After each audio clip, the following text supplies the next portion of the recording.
बड़ी खबर, पूर्व सैनिकों की शिकायतों के समाधान के लिए कांग्रेस ने पूर्व सैनिक आयोग की मांग की। पार्टी की पूर्व सैनिक शाखा के नवनियुक्त अध्यक्ष कर्नल रोहित चौधरी, सेवानिवृत्त, ने प्रधानमंत्री नरेंद्र मोदी पर रक्षा बलों को कमजोर करने का भी आरोप लगाया।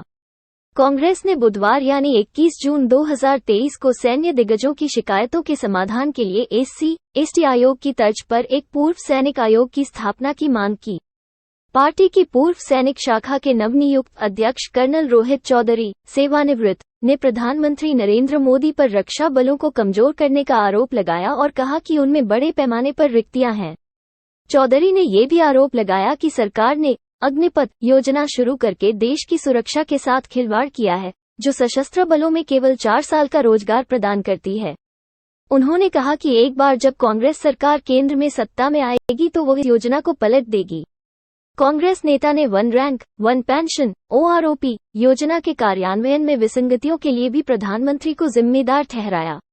मोदी सरकार ने पूर्व सैनिकों और सैनिकों के साथ खिलवाड़ किया है।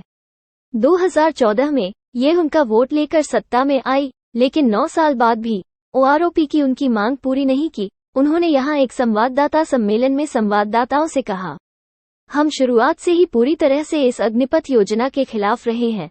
हम PM मोदी से कहना चाहते हैं कि वो अग्निपथ योजना को लागू कर देश की सुरक्षा व्यवस्था से खिलवाड़ न करें। इस योजना को तुरंत वापस लिया जाना चाहिए। ऐसा नहीं करने पर हम इसके खिलाफ देश भर में आंदोलन शुरू करेंगे। उन्होंने आरोप लगाया, PM मोदी ने OROP कार्यान्वयन पर रक्षा समुदाय और राष्ट्र को धोखा दिया है और OROP 2 में बड़े पैमाने पर विसंगतियां पैदा करके रक्षा संवर्गों के बीच विभाजन पैदा किया है, जिससे देश की सुरक्षा खतरे में पड़ गई है। चौधरी ने कहा कि कांग्रेस सत्ता में आने पर अग्निपथ योजना को खत्म करने का वादा करती है। उन्होंने कहा कि UPA सरकार ने जल्दी सेवानिवृत्त होने वाले पूर्व सैनिकों के लिए विभिन्न विभागों में 10% नौकरियां आरक्षित की थी। उन्होंने कहा कि भाजपा सरकार ने इनमें से किसी भी पद को नहीं भरा। चौधरी ने दावा किया कि इसके परिणामस्वरूप केंद्र सरकार और सार्वजनिक उपक्रमों में 7.5 लाख रिक्त पद पूर्व सैनिकों के लिए आरक्षित हैं। उन्होंने आगे कहा कि हर साल लगभग 75,000 सैनिक सेवानिवृत्त होते हैं, लेकिन अग्निपथ योजना के तहत सरकार केवल 45,000 की भर्ती कर रही है, जिससे सालाना 30,000 की कमी हो रही है।